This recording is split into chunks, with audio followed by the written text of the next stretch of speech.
Good morning, happy Monday. Hey now, PSW staff, clients, friends, join us for Film Scoring Monday when we look at a scene, iconic scene. Last week we did Amadeus. You guys did a great job picking a piece of music by Mozart, and we got to see the results on Friday. And this week we're going to get right back to work. Hope you guys had a good and restful weekend. This is a fun movie. Not the best movie in the world, but a very cool scene at the end. Iconic scene of a big sign in Los Angeles. And if you're thinking the Hollywood sign, you're thinking correctly, because it's gonna be a very exciting scene to score.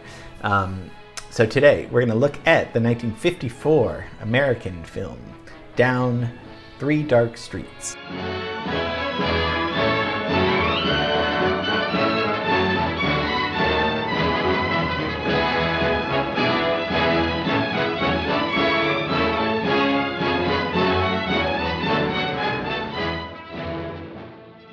It's a film noir. We've looked at film noir. We've looked at that term, and we also scored Miller's Crossing, which is kind of a new film noir, because that was 1990. Film noir goes back to the 40s and 50s, the Hollywood movies that were in the 40s and 50s, usually kind of low budget, black and white, femme fatale, detective. There's certain, and it was coined by a French critic in 1946, and it's like a crime, drama usually, and very dark and bleak and cynical situations, and it's classic. It's a lot of fun, and they shot a lot of cool LA film noirs in the 40s and 50s, and kind of low key. All that kind of stuff comes from German Expressionism, which we didn't look at F.W. Murnau's Sunrise, but that's one of the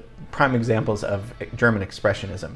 So Hollywood movies were influenced by German filmmakers in the 30s.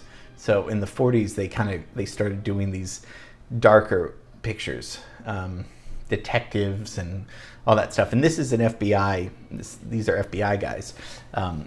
It's about an FBI agent, and he takes on three different unrelated cases. So that's the Three Dark Streets, and trying to hunt down a killer because his partner died. So he's taking his partner's cases, he's reopening them and seeing, not seeing if he can solve his dead partner's cases. So this is directed by Arnold Lavin and starring Broderick Crawford. Broderick Crawford is kind of a tough guy in a lot of movies, and a lot of B movies, which means kind of low budget movies. But tough guy roles, and then this is based on a novel, Case File, FBI. J. Edgar Hoover was not happy with this. He controlled the United States, mostly the world. He wasn't happy with this movie because he thought perhaps this was a way for criminals to get ideas of how they could actually do real crimes in real life. So he didn't like that because maybe they were giving away some secrets. It's interesting to think about the 50s in Los Angeles was really changing, mostly because of William H. Parker. We've talked a little bit about Bill Parker. He was the chief of police from 1950 to 1966. And what he wanted to do was, LA was so corrupt in the 30s, 40s, like we've looked at Mayor Frank Shaw with Clifford Clinton, just very shady underworld. Parker came in and wanted to clean it up, and he was incorruptible. That was his thing. A lot of people didn't like him, but he worked his way up from just a small time parking person up into the chief that couldn't be bribed, because LA was so corrupt. I mean, as were other cities, but just we've looked at the mob in Los Angeles and stuff. So Bill Parker comes in 1950. This movie's in 1954. 1951, an important thing happens with Dragnet. Jack Webb starts this radio show, creates this character, Joe Friday, and it becomes super successful on the radio and then into television. And, it was just an enterprise. And Bill Parker it was a good way for the department, the police department, to advertise their new kind of way of taking on crime, getting police officers and showing that the police, were in charge, not mobsters in the underworld. And some of that was true. Bill Parker did a lot of great things. Kind of Bill Parker and Mickey Cohen were at odds, because Cohen was the big LA mobster who was, the leader of the, he was an LA celebrity, just like, Humphrey Bogart was. People knew Mickey Cohen, and Bill Parker, they had a big rivalry. So I just kind of wanted to talk about police in the 1950s. And so this movie in 1954 is something that was probably, maybe a little bit like propaganda, because it was advertising some, good police work. Although these guys are federal agents, it's still all under the realm of, policing and stuff. So Arnold Lavin did a lot of TV stuff, but was a producer. Probably the biggest thing was The Rifleman, which is, John and I like that. Chuck Connors, he produced that. And music's by Paul Sawtelle. We'll look at him. He did a lot of movies too in Hollywood. Why don't we go and take our map to the Hollywood sign? Because I know this isn't an LA class, but this is an LA movie for sure. And 1954, what's going on? The biggest thing probably politically going on, Supreme Court rules Brown versus Board of Education, where segregation in public schools is unconstitutional. So that's good. It's still completely racist in the 50s, but at least the Supreme Court's saying, you can't do that, actually. So politically, 1954, that's what's going on. Of course, that affects all, the economy, everything like that. What movies do we have? This is a gritty film noir, but we also have maybe the most famous Christmas movie, White Christmas, comes out this year. The Glenn Miller Story comes out this year. On the Waterfront, this is the end of McCarthyism. Joseph McCarthy is done, and then On the Waterfront comes out with Elia Kazan. So all those kind of things. And then music-wise, we don't have the Beatles. We don't even have Elvis yet. These are the singer days. This is Doris Day, Frank and Dean. These are the crooner singers. This is popular music here. Chuck Berry's not yet. We're not here with rock and roll. So I just wanted to kind of give you a little glimpse of, we're just a microscope of what's going on right now in the world in this thing. So Paul Sawtelle is a composer. He's Polish, film composer, and did a bunch of, RKO Pictures, Universal Pictures, and a lot of Western and horror movies. This scene, the music in this scene isn't particularly, it's fine, but the visual scene is so cool because the ending all takes place, at the Hollywood sign. Let's just kind of, I'm going to back it up and look how cool this is in 1954. The green Chevy Coupe passed by here, a young lady driving it? Yeah. Matter of fact, she stopped here for a bit. Where'd you go? See that sign? Thanks. Let's go.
So the character Kate is said to bring money to and meet at the Hollywood sign, underneath the Hollywood sign. So she's supposed to bring the money, and she finds out that this guy actually he was a romantic interest in the movie, he betrays her, and he's the guy that kind of is the creepy guy that comes out in front because she drops all the money.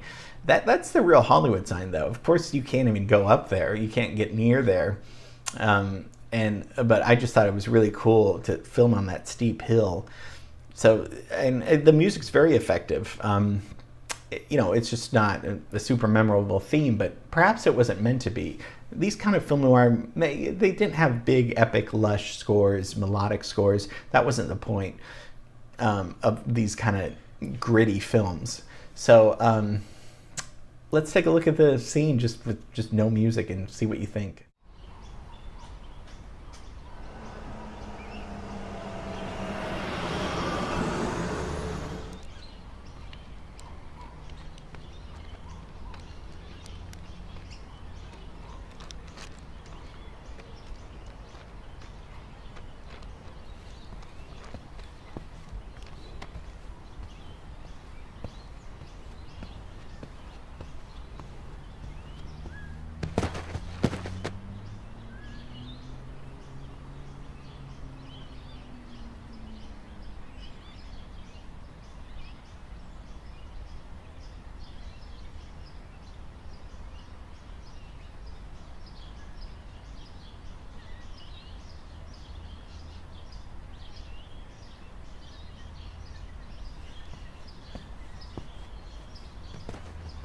So definitely suspenseful, right? So we're going to need a suspenseful score, somewhat,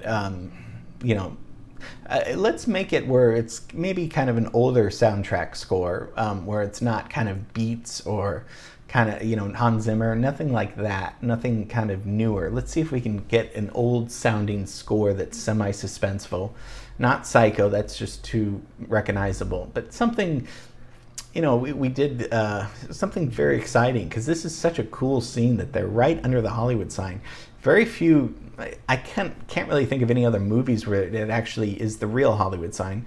And so I thought that Down Three Dark Streets was kind of a cool visual thing for our LA classes, but also for our film scoring class. So let's come up with a score that's going to be exciting, because she could fall and die. She falls and the money goes everywhere. It's a very, very exciting, suspenseful scene. This is obviously at the very end, very last scene of the movie. She makes it, of course, so no worries about that.